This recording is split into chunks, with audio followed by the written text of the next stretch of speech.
हे प्राणनाथ, देखिए पृथ्वी लोक पर मनुष्य किस प्रकार अधर्म और पाप कर रहा है। वो विधि के लिखे हुए विधान को मिटाना चाहता है। हे महादेवी, विधि के लिखे हुए विधान को कोई भी नहीं मिटा सकता। जो मनुष्य के भाग्य में लिखा होगा वही होगा। नमस्कार। आप सभी का एक बार फिर से स्वागत है दोस्तों। जैसा कि आप सभी जानते हैं कि कर्मों के फल से मनुष्य कभी बच नहीं सकता। उसे उसके द्वारा किए गए कर्मों का फल भोगना ही पड़ता है। आज नहीं तो कल उसे उसके द्वारा किए गए कर्मों की सजा अवश्य मिलती है। आज मैं आप सभी को इसी संदर्भ में राजा अश्वपति की कथा सुनाने जा रहा हूं, जिसे सुनने के बाद आपको पता चल जाएगा कि मनुष्य को उसके कर्मों के अनुसार ही फल मिलता है। जो जैसा कर्म करता है उसे ईश्वर उसी रूप में फल देते हैं। तो चलिए मित्रों, ज्यादा विलंब न करते हुए आज की यह पावन कथा प्रारंभ करते हैं। प्राचीन काल की बात है। वीरपुर नामक राज्य में अश्वपति नाम के राजा रहते थे। एक दिन राजा अश्वपति प्रतिदिन की भांति अपने दरबार में बैठे हुए थे और प्रजा की समस्याएं सुन रहे थे।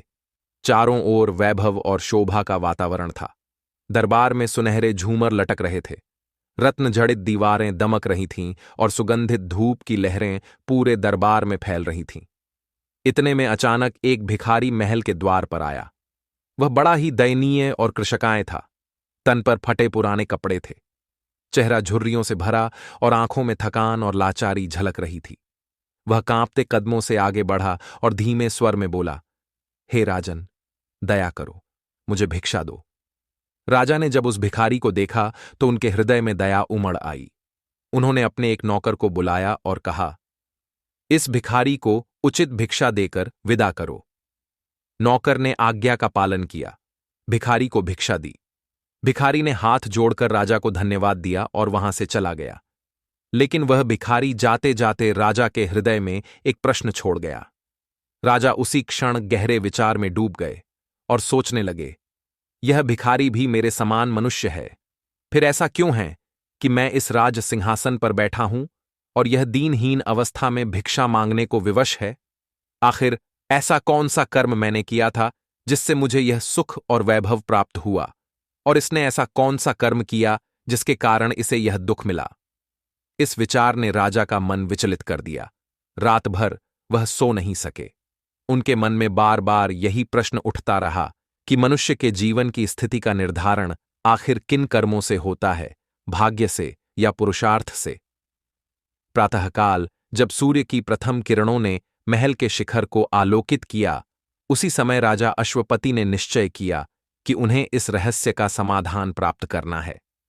राजा ने नगर में यह घोषणा करवा दी कि नगर में जितने भी विद्वान, ब्राह्मण, ऋषि, आचार्य है, सभी राजसभा में उपस्थित हो। राजा का आदेश सुनते ही थोड़ी ही देर में सभा सज गई। विद्वान पुरुष अपने अपने आसनों पर बैठ गए। वातावरण में गंभीरता छा गई। फिर कुछ देर बाद राजा अश्वपति हाथ जोड़कर गंभीर स्वर में बोले, हे विद्वान पुरुषों, मैंने आप लोगों को यहां बुलाकर इसीलिए कष्ट दिया है ताकि मैं अपनी एक समस्या का निवारण आप लोगों से करा सकूं। मित्रों, राजा की मृदु परंतु चिंतित वाणी जैसे ही सभा मंडप में गूंजी, उसी क्षण वातावरण पर एक अजीब गंभीरता छा गई।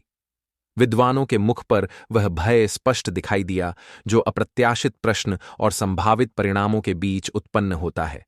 परंतु प्रजन्य सौम्यता और न्यायप्रियता की छवि लिए हुए राजा के हृदय में एक तीव्र जिज्ञासा जल रही थी, जिसके कारण उन्होंने जनता के सुख शांति के रहस्य को समझने हेतु आज यह सभा बुलाई थी। तभी अचानक सभा मंडप के मध्य बैठा एक वृद्ध विद्वान उठकर नम्रता से बोला, हे महाराज, ऐसी क्या उलझन है जो आपको इस प्रकार विचलित कर रही है? कौन सा वह विचार है जो आपके मन की शांति को भंग कर रहा है? कृपया हमें वह बतलाइए ताकि हम अपनी सूक्ष्म बुद्धि से आपकी समस्या का समाधान कर सकें। उस वृद्ध ब्राह्मण की बात सुनकर राजा ने गंभीर आंखों से सभा की ओर देखा और धीमे स्वर में कहा, हे सभा में आए हुए विद्वान और मुनिगण, मैं यह जानना चाहता हूं कि मुझे यह राज सिंहासन और यह धन वैभव किन पुण्य और शुभ कर्मों के फलस्वरूप मिला है। इसके बाद राजा ने स्पष्ट करते हुए कहा, यदि कोई उनके प्रश्न का उत्तर देगा तो उसे वे उदारतापूर्वक ढेर सारा उपहार देंगे, परंतु यदि कोई उत्तर देने से काट कपट करेगा या सत्य कहने में असमर्थ रहेगा तो उसे वे कठोर परिणाम से भी अवगत कराएंगे। यदि तुम में से कोई इस बात को मुझे बता देगा तो मैं उसे धनवान कर दूंगा, उसकी झोली अनगिनत रत्नों से भर दूंगा, और ना बताने की स्थिति में मैं उसको गधे पर बैठाकर, उसका सिर मुंडवाकर, मुख पर कालिख पोतकर उसे राज दरबार से बाहर निकलवा दूंगा। मित्रों, राजा के प्रश्न और उनकी शर्तों को सुनकर सभी विद्वानों ने आपस में सलाह मिलाई। सलाह मिलाकर सभी विद्वानों ने राजा से कहा कि महाराज, हम आपके इस प्रश्न का उत्तर तो दे देंगे कि किस पुण्य कर्म के कारण आपको राजपाठ नसीब हुआ है, लेकिन उसके लिए आपको हमें कुछ दिन का समय देना होगा। आप हमें 6 माह की मोहलत दे दो। 6 महीने के बाद हम आपके सामने यह राज बता देंगे कि किस पुण्य कर्म के कारण आपको यह राजपाठ नसीब हुआ है। राजा ने विद्वानों की बात मान ली और दृढ़ता के साथ कहा, ठीक है, मैं तुम्हें 6 महीने का समय देता हूं, पर ध्यान रहे कि 6 महीने के बाद तुम्हें हर हालत में मेरे प्रश्न का उत्तर देना होगा। इस प्रकार राजा के अनुमोदन के बाद सभी विद्वान राजा को प्रणाम करके दरबार से बाहर निकल आए।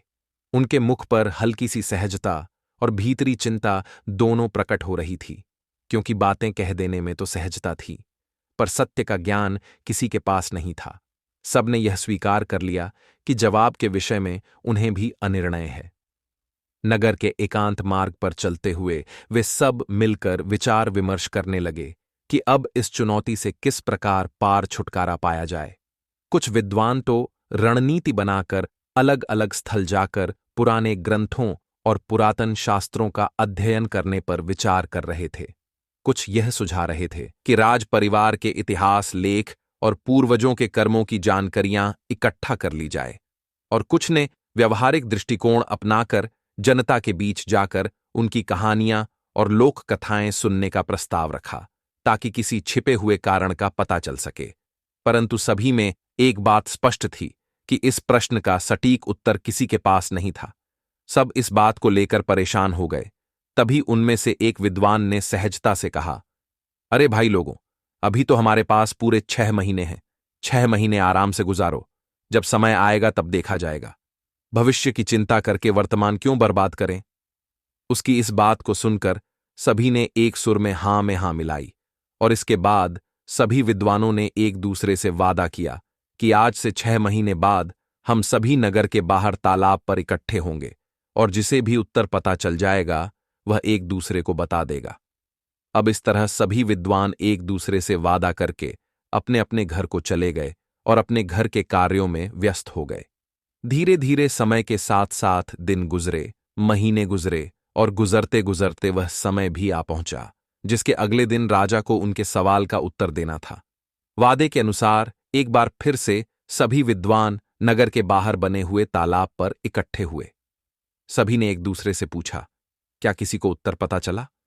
तो सभी का एक ही जवाब था, हम तो इस प्रश्न का कोई जवाब नहीं ढूंढ पाए। जब सबको यह पता चला कि राजा के प्रश्न का उत्तर किसी के पास नहीं है, तो यह जानकर सभी चिंतित हो गए और सोचने लगे कि अब क्या किया जाए। इसी चिंता को मन में लेकर सभी विद्वान अस्वस्थ हो गए। जब सभी विद्वान चिंता में डूबे हुए थे, तभी ना जाने कहां से एक वृद्ध ब्राह्मण सन्यासी वहां आ पहुंचा। जब उसने सभी विद्वानों को चिंता में डूबा देखा, तो उसने विद्वानों से पूछा, क्या बात है भाई, आप सभी लोग चिंता में क्यों बैठे हो? वृद्ध ब्राह्मण के पूछने पर विद्वानों ने सारा घटनाक्रम उस ब्राह्मण को बता दिया और कहा, ब्राह्मण देव, यदि हमने कल राजा को उसके प्रश्न का उत्तर नहीं दिया तो राजा हमारा सिर मुंडवाकर गधे पर बिठाकर राज्य से बाहर निकलवा देगा। इसी कारण से हम सभी लोग चिंता में बैठे हुए हैं। अब विद्वानों के मुख से यह वचन सुनकर उस वृद्ध ब्राह्मण ने कहा, हे विद्वानों, अब तुम्हें चिंता करने की कोई आवश्यकता नहीं है, क्योंकि मुझे पता है कि तुम्हारे नगर के राजा को किस पुण्य कर्म के कारण राजपाठ नसीब हुआ है। मित्रों, उस वृद्ध ब्राह्मण के मुख से यह बात सुनकर सभी विद्वान आश्चर्यचकित हो गए और हाथ जोड़कर उत्सुकता से पूछा, हे ब्राह्मण देव, क्या सच में आपको यह बात पता है? तब वह वृद्ध ब्राह्मण बोला, जी हां, मुझे पता है। सभी विद्वान उस वृद्ध ब्राह्मण के आगे हाथ जोड़कर बोले, हे ब्राह्मण देव, यदि ऐसी बात है तो कृपया हमें बताइए कि किस पुण्य कर्म के कारण हमारे राजा को राजपाट नसीब हुआ है। यदि आप मुझे उत्तर बता देंगे तो हम वादा करते हैं कि हमें जो भी उपहार राजा से मिलेगा उसमें से सबसे अधिक हिस्सा हम आपको दे देंगे। विद्वानों की बात सुनकर वृद्ध ब्राह्मण मंद मुस्कान के साथ बोले, हे विद्वानों, मुझे आपसे कोई उपहार नहीं चाहिए। आप तो केवल मुझे राजा के पास ले चलो, मैं स्वयं उसके प्रश्न का उत्तर दे दूंगा। मित्रों, उस ब्राह्मण की इन बातों को सुनकर सभी विद्वानों के चेहरे खिल उठे। उन्हें लगा मानो उन्हें अंधकार में एक दीपक की किरण मिल गई हो। अतिशय उत्साह के साथ वे सब उस वृद्ध ब्राह्मण को लेकर राजा के भव्य दरबार में जा पहुंचे। दरबार में प्रवेश करते ही राजा ने उन्हें देखकर कहा, आओ विद्वानों, अब बताओ, क्या तुम्हें मेरे प्रश्न का उत्तर मिल गया? विद्वानों ने झुककर उत्तर दिया, महाराज, यह वृद्ध ब्राह्मण देवता आपके प्रश्न का उत्तर देंगे। राजा ने गंभीरता से उस ब्राह्मण की ओर देखा और कहा, चलो कोई बात नहीं, मुझे तो मेरे प्रश्न का उत्तर चाहिए, चाहे तुम लोग दो या यह वृद्ध ब्राह्मण महात्मा दें। बताइए ब्राह्मण देवता, मुझे किस पुण्य कर्म के कारण यह राजपाठ मिला है? राजा के वचन सुनकर वह ब्राह्मण बोले, महाराज, क्या आप सच में यह जानना चाहते हैं कि आपको यह राजपाठ क्यों मिला? राजा ने उत्सुकता से कहा, हां महात्मा जी, मैं यह जानना चाहता हूं। तब ब्राह्मण देवता ने गंभीरता से कहा, महाराज, इन बेचारे विद्वानों को सताने से कोई लाभ नहीं है। आपके प्रश्न का उत्तर तो केवल एक ही व्यक्ति दे सकता है। राजा ने अधीर होकर पूछा, कौन दे सकता है? शीघ्रता के साथ इस गुप्त रहस्य को खोलो, अब मैं और अधिक विलंब नहीं कर सकता। ब्राह्मण ने उत्तर देते हुए कहा, महाराज, यहां से 100 कोस दूर दक्षिण दिशा में दंडकारण्य नामक वन में एक महात्मा तपस्या कर रहे हैं। वे अत्यंत ही दिव्य और तेजस्वी महात्मा हैं। वह भोजन में केवल राख खाते हैं। वही आपके प्रश्न का उत्तर दे सकते हैं। यह सुनकर राजा ने वृद्ध ब्राह्मण की बात पर विश्वास किया और अपना राज्य अपने मंत्रियों को सौंपकर उस महात्मा की खोज में चल दिए। कई दिनों के सफर के बाद राजा अंततः दंडकारण्य वन में पहुंचे, जहां वह महात्मा तपस्या कर रहे थे। राजा ने हाथ जोड़कर महात्मा को प्रणाम किया और फिर उनके तपस्या से बाहर आने की प्रतीक्षा करने लगे। कुछ समय प्रतीक्षा करने के बाद साधु महात्मा तपस्या से बाहर आए तो उन्होंने अपने सामने राजा को हाथ जोड़कर खड़े हुए देखा। राजा को देखकर साधु महात्मा ने एक दिव्य स्वर में कहा, हे युवक, तुम कौन हो? देखने में तो तुम राजा जैसे लगते हो, फिर तुम इस निर्जन वन में क्या कर रहे हो? तब राजा ने महात्मा को अपना परिचय दिया और वहां आने का कारण बताया। इस पर महात्मा ने कहा, मैं अब भी तुम्हारे प्रश्न का उत्तर देने में असमर्थ हूं, लेकिन यहां से 50 कोस दूर उत्तर दिशा में एक अन्य महात्मा तपस्या कर रहे हैं। वे आग खाकर जीवित रहते हैं और अग्नि ही उनका जीवन है। तुम उनके पास चले जाओ, वे तुम्हारे प्रश्न का उत्तर अवश्य देंगे। महात्मा की इन बातों को सुनकर राजा कुछ पल के लिए निराश अवश्य हुआ, किंतु फिर नए उत्साह के साथ महात्मा द्वारा बताए गए मार्ग पर उस साधु की तलाश में आगे बढ़ चला और शीघ्र ही उसने उस साधु को खोज लिया जो अग्नि में तपस्या कर रहे थे और केवल आग खाकर जीवित रहते थे। वह साधु भी समाधि अवस्था में बैठे तपस्या कर रहे थे। फिर कुछ देर बाद जब महात्मा की समाधि टूटी तो राजा ने बड़े विश्वास और आशा के साथ साधु महाराज के चरण स्पर्श किए। राजसी वेश में झलकती चिंता उनकी पलकों पर कम, शरीर पर अधिक थी। उसने धीमी, करुणा से भरी आवाज में कहा, हे महात्मा, यहां आने का मेरा उद्देश्य यह है कि मैं आपकी शरण पाकर उस प्रश्न का उत्तर जान सकूं जिसने मुझे रात दिन व्याकुल कर रखा है। मैंने अनेक विद्वानों से चर्चा की, कई पुरोहितों को बुलाया, परंतु कोई स्पष्ट उत्तर न दे सका। मैंने सुना था कि आपके भीतर इतनी गहनता और परख है कि कठिन से कठिन प्रश्न भी आप सहज और सरल कर देते हैं। इसलिए इतनी दूरी तय करके आज मैं आपके पास आया हुआ हूं। मेरी आशा बड़ी ही प्रबल है। कृपया बताइए, क्या आप मेरे प्रश्न का हल कर सकेंगे? साधु महाराज ने राजा का मुख परिचयपूर्वक देखा। उसकी आंखों में दया थी, शब्दों में शांति। कुछ समय वे मौन रहे, जैसे अंदर किसी गूढ़ अनुभूति को तराश रहे हों। फिर उन्होंने नम्रता से उत्तर दिया, हे राजन, संसार में बहुत से रहस्य ऐसे हैं जो गुरुओं की समझ के परे होते हैं, और कई प्रश्न ऐसे हैं जिनके उत्तर सीधे साधे ज्ञान से नहीं मिलते। मैं वर्षों से तपस्या और अध्ययन कर रहा हूं, परंतु कुछ गूढ़ सत्य अभी भी मुझसे कोसों दूर है, इसलिए मैं यह नहीं कह सकता कि हर प्रश्न का उत्तर मेरे पास है। यह सुनकर राजा के चेहरे पर आशा के पतन का भाव साफ दिखाई देने लगा। उसकी मुद्रा ढलती नजर आई और राजा ने निराश होकर साधु महाराज से कहा, हे महात्मन, मेरी इतनी कठिन यात्रा व्यर्थ चली गई। मैंने सोचा था कि आपकी वाणी मुझे शांति दे देगी। इतने दिनों के भ्रम और कष्टों के बाद भी यदि यहां उत्तर न मिलेगा तो मेरा क्या होगा?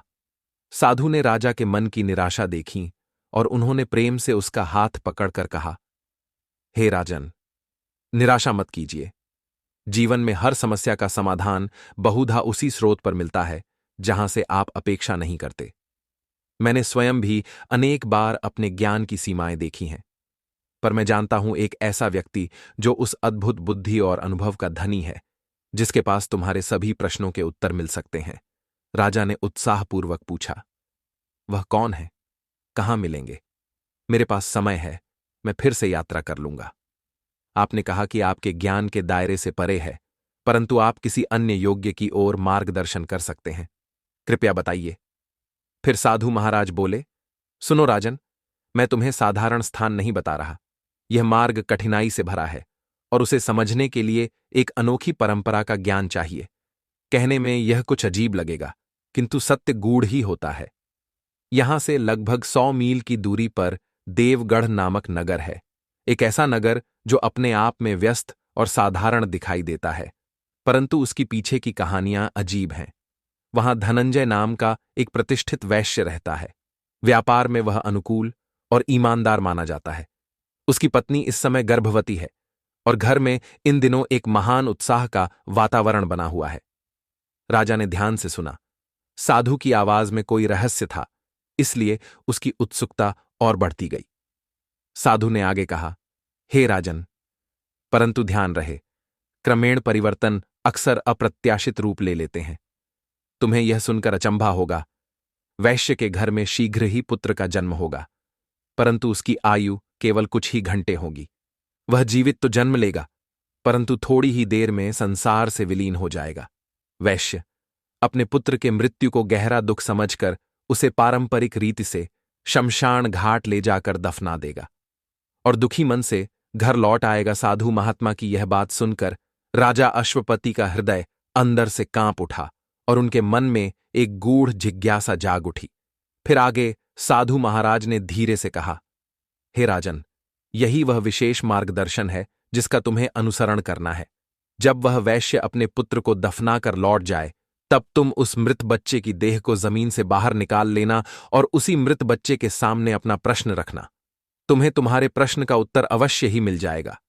राजा ने आश्चर्यता के साधु का धन्यवाद किया और साधु से विदा लेकर आगे की यात्रा पर निकल गया और कुछ ही देर में साधु महाराज के द्वारा बताए गए नगर देवगढ़ में जा पहुंचा और वहां धनंजय वैश्य का घर तलाश करके उसके घर के समीप ही एक चबूतरे पर बैठ गया। कुछ ही देर में वैश्य अपने घर से बाहर निकला तो एक अजनबी व्यक्ति को बाहर बैठा हुआ देखकर उस वैश्य ने राजा से पूछा, भाई तुम कौन हो और यहां बैठकर किसकी प्रतीक्षा कर रहे हो?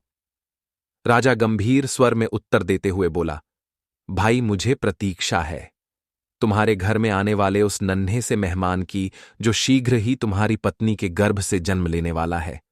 वह वैश्य अजनबी के मुख से जब इन बातों को सुनता है तो उसे बड़ा ही आश्चर्य होता है। राजा की इन बातों को सुनकर वैश्य राजा से पूछता है, तुम्हें कैसे पता चला कि मेरी पत्नी गर्भवती है? राजा ने कहा, इसमें आश्चर्य करने की कोई बात नहीं है। मुझे यह बात एक महात्मा ने बताई है और उसने यह भी कहा है कि तुम्हारी पत्नी के गर्भ से जो शिशु जन्म लेगा वह एक सुंदर लड़का होगा। लेकिन इतना कहकर राजा चुप हो गया। यह सुनकर वैश्य बोला, लेकिन क्या भाई, तुमने अपनी बात अधूरी क्यों छोड़ दी? बच्चा स्वस्थ तो पैदा होगा ना? तब राजा ने कहा, हां भाई, खूब स्वस्थ पैदा होगा, लेकिन सिर्फ कुछ घंटे ही वह जीवित रह पाएगा, बाद में उसकी मृत्यु हो जाएगी। राजा के मुख से यह बात सुनकर वैश्य भयभीत स्वर में बोला, अरे भाई, शुभ शुभ बोलो।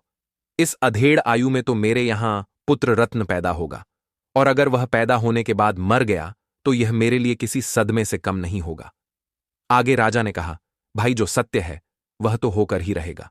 मित्रों, जब वह वैश्य अजनबी के मुख से इन बातों को सुनता है तो अपने पुत्र को बचाने की खातिर कई वैद्य हकीम को बुला लेता है। लेकिन विधाता की लिखी को कौन मिटा सकता है? होता वही है जो विधि के विधान में लिखा होता है। मित्रों, उस वैश्य ने अपने पुत्र को बचाने का भरसक प्रयास किया, लेकिन उसकी कोई युक्ति काम नहीं आई। महात्मा के बताए अनुसार कुछ ही समय के पश्चात वैश्य की पत्नी के गर्भ से एक पुत्र ने जन्म लिया। खूब खुशियां मनाई गई, लेकिन उसके कुछ ही घंटों बाद वह नन्हा शिशु इस लोक से विदा हो गया। क्षण भर में वह घर जो अभी अभी देवताओं की आशीष से जगमगा रहा था, अब शोक के सागर में डूब गया। वैश्य की पत्नी मूर्छित होकर भूमि पर गिर पड़ी। परिजन रोने लगे। वैश्य की आंखों में आंसू थे, पर चेहरे पर दृढ़ता। उसने अपने हृदय को पत्थर कर लिया और कहा, जो आया है उसे जाना ही पड़ता है। यह भी ईश्वर की ही लीला है। उसने पुत्र की नन्ही देह को कोमल रेशमी वस्त्र में लपेटा, माथे पर हल्का चंदन लगाया और विधि विधानपूर्वक श्मशान की ओर लेकर चल पड़ा। नगर के लोग उसके पीछे पीछे जा रहे थे। कोई सांत्वना दे रहा था, कोई मौन आंसू बहा रहा था। आकाश में सूर्य अस्ताचल को जा रहा था और वातावरण में एक विचित्र निस्तब्धता छा गई थी। श्मशान पहुंचकर वैश्य ने स्वयं अपने हाथों से एक गड्ढा खोदा। वह बार बार रुक जाता, अपने कांपते हाथों से मिट्टी हटाता और फिर नजरें पोंछकर आगे बढ़ जाता। जब गड्ढा तैयार हुआ, उसने धीरे से अपने पुत्र की देह उसमें रखी। उसकी आंखों से आंसू गिर रहे थे, पर उसने अपने धर्म और कर्तव्य का पालन करते हुए मिट्टी डाल दी। फिर उसने दोनों हाथ जोड़कर आकाश की ओर देखा और कहा, हे प्रभु, आपने ही दिया था और आपने ही ले लिया। मेरे इस दुख को सहने की शक्ति भी आप ही देना। इतना कहकर उस वैश्य ने मिट्टी डाली और नम आंखों से अपने घर को लौटने लगा। तभी एक दूर बैठा यात्री, वहीं राजा जो साधु महाराज की आज्ञा से सब पर नजर रखे हुए था, सावधानी से उठा। उसके मन में साधु के वचन गूंज रहे थे, हे राजन, जैसे ही वैश्य अपने पुत्र को दफनाकर लौटे, उसी क्षण तुम उस स्थान पर जाकर बालक की देह को बाहर निकालना। यदि तनिक भी विलंब किया तो तुम्हारा प्रश्न अनुत्तरित रह जाएगा। मित्रों, जैसे ही वैश्य उस स्थान से विदा हुआ, राजा तीव्र कदमों से उस स्थान पर पहुंचा। उसने पहले श्रद्धा से धरती को प्रणाम किया, फिर सावधानी से मिट्टी हटाने लगा। हर परत के साथ उसका हृदय तेजी से धड़क रहा था। जब उसने उस छोटे से शव को देखा जो अब भी वस्त्र में लिपटा था, तो उसके नेत्र नम हो उठे। धीरे से उसने उस बालक को बाहर निकाला और प्रेमपूर्वक अपने हाथों में लिया। उसे लगा जैसे उस शिशु के मुख पर अब भी एक हल्की मुस्कान शेष हो। राजा ने सावधानी से कपड़े की तहें खोलीं। तभी कुछ अद्भुत घटित हुआ। अचानक वातावरण में एक दिव्य प्रकाश फैला। शीतल पवन बहने लगी और मिट्टी की सुगंध में एक अलौकिक सुगंध घुल गई। राजा आश्चर्यचकित होकर बालक के मुख को देखता है और अगले ही क्षण वह मृत बालक अपनी आंखें खोल देता है। यह देखकर राजा के हृदय में विस्मय की लहर दौड़ जाती है। वह स्तब्ध रह जाता है। यह कैसे संभव हुआ? क्या यह वही कर्म और सत्य की शक्ति है जिसकी बात साधु महाराज ने कही थी? जैसे ही बालक ने गहरी सांस ली, उसकी कोमल आवाज गूंजी, क्या हुआ भाई? तुमने मेरी चिड़ निद्रा में क्यों विघ्न पैदा किया है? उस बालक की मधुर किंतु गंभीर वाणी सुनकर राजा विस्मित होकर बोला, हे बालक, तुम कौन हो और तुम्हें मेरे जीवन का इतना गूढ़ रहस्य कैसे झांत है? बालक मुस्कुराया। उसकी आंखों में असीम शांति और ज्ञान की चमक थी। उसने धीरे धीरे कहा, राजन, ये संसार केवल आंखों से दिखने वाला नहीं है। हर जन्म, हर कर्म, हर अनुभूति एक दूसरे से गहराई से जुड़ी है। तुम जिस उत्तर की खोज में आए हो वह मेरे भीतर है। एक तुम ही हो जो उस प्रश्न के योग्य हो जिसे तुम अपने हृदय में लेकर यहां तक आए हो, और एक मैं हूं जो तुम्हारी शंका का समाधान कर सकता हूं। राजा ने बालक के चरणों में झुककर कहा, हे दिव्य बालक, कृपा कर मेरी जिज्ञासा शांत करो। मैं अपने प्रश्न का उत्तर पाने के लिए कई प्रदेशों में भटक चुका हूं। अनेक साधुओं और आर्षियों से मिला, परंतु सभी ने कहा कि कोई और ही इस रहस्य को सुलझा सकता है। क्या वास्तव में तुम्हारे पास मेरे प्रश्न का उत्तर है? बालक ने मंद मुस्कान के साथ कहा, हां भाई, मेरे पास आपके प्रश्न का उत्तर है। जिस कारण से तुम्हें यह विशाल राज्य, यह वैभव और यह यश प्राप्त हुआ, उसका संबंध तुम्हारे कर्मों से है। लेकिन यह केवल इस जन्म का नहीं है, बल्कि तुम्हारे पिछले जन्म का फल है। तुम्हारे प्रश्न का उत्तर तुम्हारे अपने अतीत में छिपा है। हे राजन, ध्यानपूर्वक सुनो, यह एक लंबी कथा है। तुम्हारे राज्य पाठ का, तुम्हारे सुख दुख का, तुम्हारे मन में उठते इस शंका के तूफान का, सबका मूल कारण उसी कहानी में निहित है। मैं उसे संक्षेप में तुम्हें सुनाता हूं। यह कहते हुए बालक का स्वर गंभीर हो गया। उसके चारों ओर वातावरण बदलने लगा, जैसे किसी अलौकिक दृश्य की छाया उतर आई हो। राजा एकाग्र होकर उसके मुख की ओर देख रहा था। बालक ने कहा, भाई, इस जन्म में तुम राजा हो। तुम्हारा वैभव, तुम्हारी प्रसिद्धि, यह सब तुम्हारे कर्मों की परिणति है। परंतु इस जन्म से पहले, यानी तुम्हारे पूर्व जन्म में, तुम मेरे सगे छोटे भाई थे। राजा ने विस्मय से कहा, क्या कहा? मैं तुम्हारा भाई था? बालक ने शांत स्वर में उत्तर दिया, हां राजन, यह सत्य है। पूर्व जन्म में हम 4 भाई थे। हम सब एक ही माता पिता की संतान थे। हमारा बचपन अत्यंत सादा परंतु तपस्वी जीवन जैसा था। हम सब एक गुरु के आश्रम में रहकर विद्या अध्ययन किया करते थे। पहले के समय में विद्यार्थी का जीवन साधारण नहीं होता था। वह एक सन्यासी के समान होता था। ब्रह्मचर्य का पालन करना, सदाचार में रहना, गुरु की आज्ञा में रहना, भिक्षा मांगकर ही भोजन करना और किसी प्रकार के मोह या स्वार्थ से दूर रहना, यही हमारे जीवन के नियम थे। हम चारों भाई प्रतिदिन सुबह स्नान कर, संध्या वंदन करके पास के नगर में भिक्षा मांगने जाया करते थे। नगरवासी भी हम पर अत्यंत श्रद्धा रखते थे, क्योंकि हम अनुशासन प्रिय और सत्यनिष्ठ थे। जो भी भिक्षा हमें प्राप्त होती, चाहे रोटी हो या फल, हम चारों भाई मिलजुल कर बांट लिया करते थे। किसी के पास अधिक या कम होने का कोई भाव नहीं था। इस प्रकार हम चारों आश्रम में रहकर विद्या अर्जन करते रहे। समय बीतता गया, ऋतुएं बदलती रहीं, पर हमारा नियम और भक्ति अटूट रही। गुरु का सान्निध्य हमें नई नई बातें सिखाता और हम संसार की सच्चाई को समझने लगे थे। कई वर्षों तक यही क्रम चलता रहा। हमें अपने जीवन में कोई अभाव महसूस नहीं हुआ। परंतु हे भाई, मानव का मन स्थिर रहना कठिन है। जब तक वह विवेक में स्थित रहता है, सब कुछ शांत रहता है। लेकिन जब अहंकार या मोह की लहर आती है, तब सबसे स्थिर मन भी डगमगा उठता है। और ऐसा ही एक दिन हमारे साथ भी हुआ। इतना कहकर बालक की दृष्टि आकाश की ओर टिक गई। उसकी आवाज में एक करुणा और पश्चाताप का भाव था। फिर उसने आगे कहा, हे भाई, एक दिन हम लोगों से एक बहुत बड़ी गलती हो गई। तब राजा ने उत्सुकतावश पूछा, भाई गलती क्या थी? बालक बोला, राजन बीच में मत बोलो, बस तुम मेरी बातों को सुनते रहो, क्योंकि मेरे पास बहुत कम समय बचा हुआ है। यदि वह निकल गया तो तुम्हारा उत्तर भी अधूरा रह जाएगा।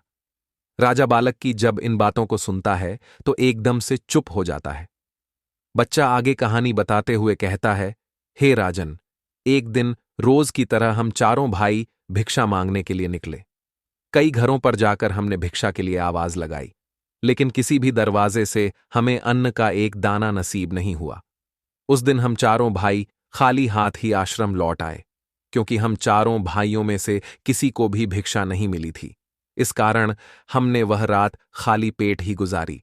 फिर दूसरे दिन भी हम चारों भाइयों के साथ कुछ ऐसा ही हुआ। उस दिन भी हमें अन्न का एक दाना नहीं मिला और हम सभी ने भूखे पेट रहकर गुजारा किया। किसी भी गृहस्थ ने हमें भिक्षा नहीं दी। उल्टा हमें यह कहकर दुत्कारा दिया कि इतने हटकट्टे होकर भी भिक्षा मांगते हो, तुम्हें भिक्षा मांगते हुए शर्म नहीं आती। उस गृहस्थ के अपमान भरे शब्द सुनकर हम तीनों भाइयों के सिर शर्म से नीचे झुक गए। लज्जा के मारे हम तीनों भाई उस दिन से भिक्षा मांगने भी नहीं गए। लेकिन तुझे यह बात स्वीकार नहीं थी। तुमने कहा कि एक ब्रह्मचारी को लज्जा कैसी? लज्जा को त्यागने के लिए ही तो आश्रम में गुरुजी हमें भिक्षा लाने के लिए कहते हैं, ताकि आगे चलकर ब्रह्मचारी निराकार भाव से परमार्थ के कार्य कर सके।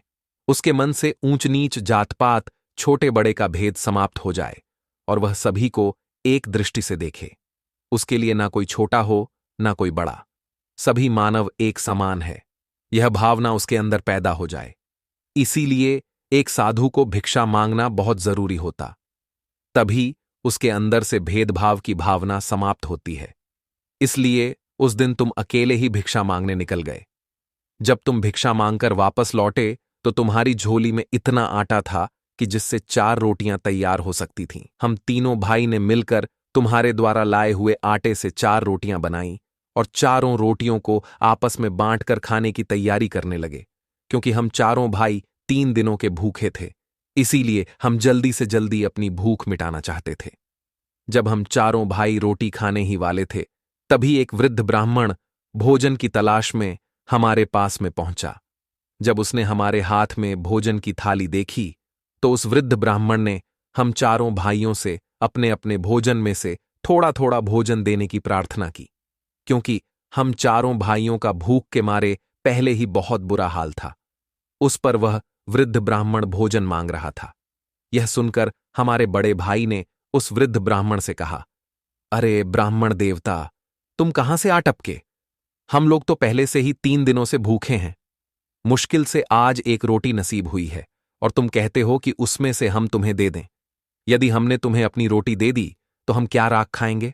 और यह कहकर हमारे बड़े भाई ने अपनी रोटी खा ली और वह वृद्ध ब्राह्मण देखता ही रह गया। जब उस वृद्ध ब्राह्मण को उनसे निराशा हाथ लगी तो वे हमारे दूसरे भाई के पास गए और उनसे भी वही निवेदन किया, वत्स, भूख ने मेरी देह को निर्बल कर दिया है, तनिक अन्न दे दो।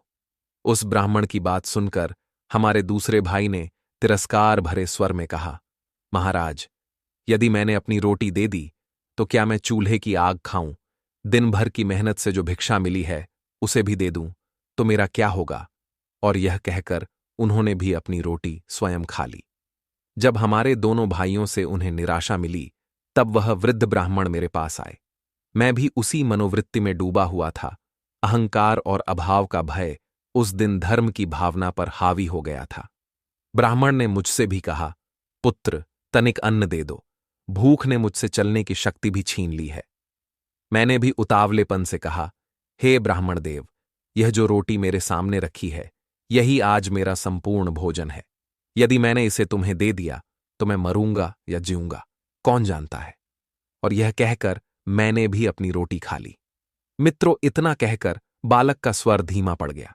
उसकी आंखें बंद थीं, जैसे वह उस दृश्य को फिर से देख रहा हो। थोड़ी देर बाद उसने कहा, जब हम तीनों भाइयों से वह वृद्ध ब्राह्मण निराश हो गया तब अंततः वह तुम्हारे पास पहुंचा।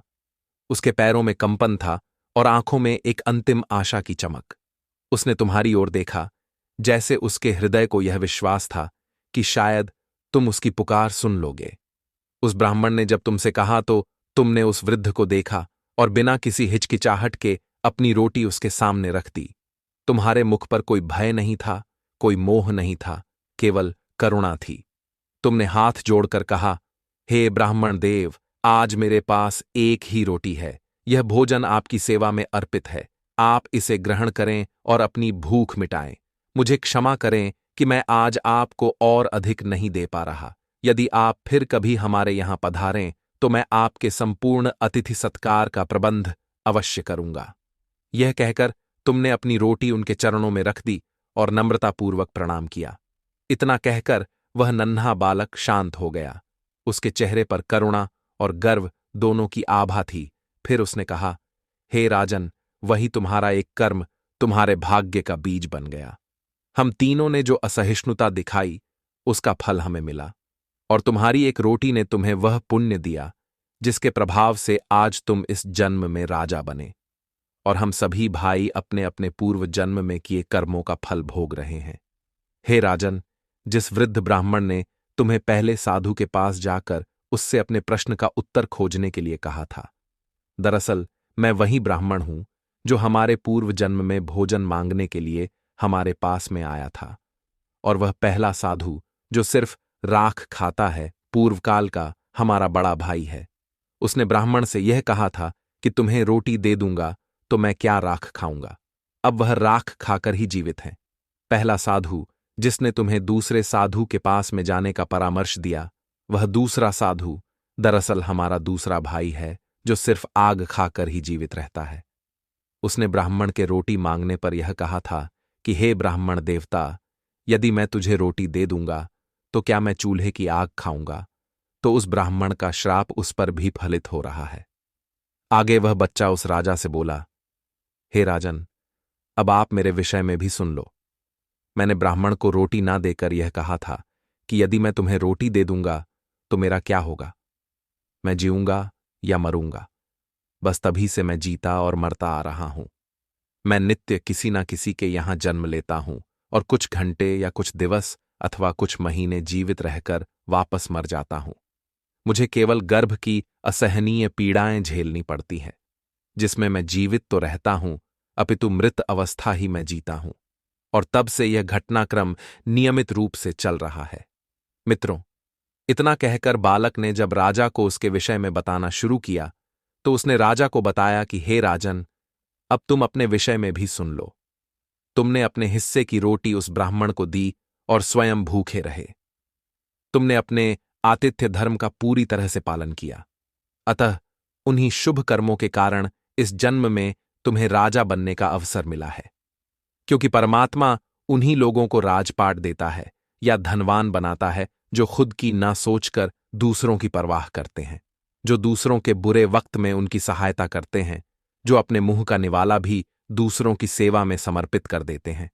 ऐसे लोगों को परमात्मा इस मंशा से अमीर बनाता है कि यह लोग अमीर होकर दूसरों के सुखदुख में उनका साथ निभाएंगे, लेकिन अधिकतर लोग धनवान होकर अपना ही सोच सोते हैं। वे यह भूल जाते हैं कि यह संपन्नता, वैभवशालिता हमें हमारे पिछले जन्म के पुण्य फलों के कारण प्राप्त हुई है और परमात्मा ने हमें दूसरों की सहायता के लिए धनवान बनाया है। यदि हम पुण्य कर्म करेंगे, लोगों की सहायता करेंगे, तो इस जन्म में तो हमें परमात्मा ने अमीर बनाया है। अगला जन्म भी हमारा वैभवश में ही बीतेगा। इसलिए राजन, तुम्हारे लिए अच्छा यही होगा कि तुम अपनी प्रजा, गरीब असहाय लोगों और जरूरतमंद लोगों की भरपूर मदद करो, परोपकार के कार्य करो, ताकि तुम्हारा आगामी जीवन भी सुखमय बन सके। मित्रों, इतना कहकर वह बालक कुछ क्षण के लिए मौन हो गया। चेहरा शांत था, जैसे किसी अनकहे सत्य ने उसके भीतर से अपना कार्य पूर्ण कर लिया हो। धीरे धीरे उसकी आंखें बंद होने लगीं और वह परमात्मा में विलीन हो गया। यह देखकर राजा ने घबराकर आवाज दी, बालक, हे बालक, आंखें खोलो। किंतु अब कोई उत्तर नहीं आया। यह देखकर राजा अश्वपति का हृदय कांप उठा। वह समझ गया कि यह बालक केवल उतनी ही देर के लिए इस धरती पर आया था जितनी देर उसे यह सत्य प्रकट करना था। उसका अवतरण केवल एक संदेश देने के लिए हुआ था, कर्म का संदेश, धर्म का संदेश। राजा ने बड़ी श्रद्धा और सावधानी से उस बालक के निर्जीव शरीर को उठाया, उसे स्वच्छ वस्त्र में लपेटा और वहीं एक सुंदर स्थान पर भूमि के सुपुर्द कर दिया। फिर उसने नम्रता से हाथ जोड़कर कहा, हे बालक, तुम कोई साधारण बालक नहीं थे, बल्कि मेरे अतीत का सजीव साक्षात रूप थे। तुमने मेरे जीवन का रहस्य खोला और धर्म का मर्म समझाया। फिर वह बालक को प्रणाम कर अपने नगर की ओर लौट आए। अब उनके हृदय में अहंकार नहीं था, केवल कृतज्ञता थी। राजा जान चुका था कि उसे यह राजपाट, यह वैभव किसी संयोग से नहीं मिला, बल्कि एक छोटी सी करुणा की रोटी ने उसका भाग्य लिख दिया था। मित्रों, इस प्रकार से आज की यह कथा समाप्त हुई। इस कथा से हमें यह शिक्षा मिलती है कि मनुष्य का भाग्य उसके कर्मों से बनता है। जो दया करता है वही दया पाता है। जो दूसरों की भूख मिटाता है उसका जीवन भी समृद्धि से भर जाता है। इसलिए हमें सदा याद रखना चाहिए कि गरीब, असहाय और जरूरतमंद लोगों की सेवा करना ही सच्चा धर्म है। माता पिता का आदर करें, ईश्वर का भजन करें और सच्चे मन से किसी की पीड़ा को समझें, क्योंकि आज का एक अच्छा कर्म ही आने वाले जन्मों का श्रेष्ठ भाग्य बन जाता है। जो अच्छा कर्म करते हैं वे सुख पाते हैं और जो बुरे कर्मों में लिप्त रहते हैं वे दुख का फल भोगते हैं।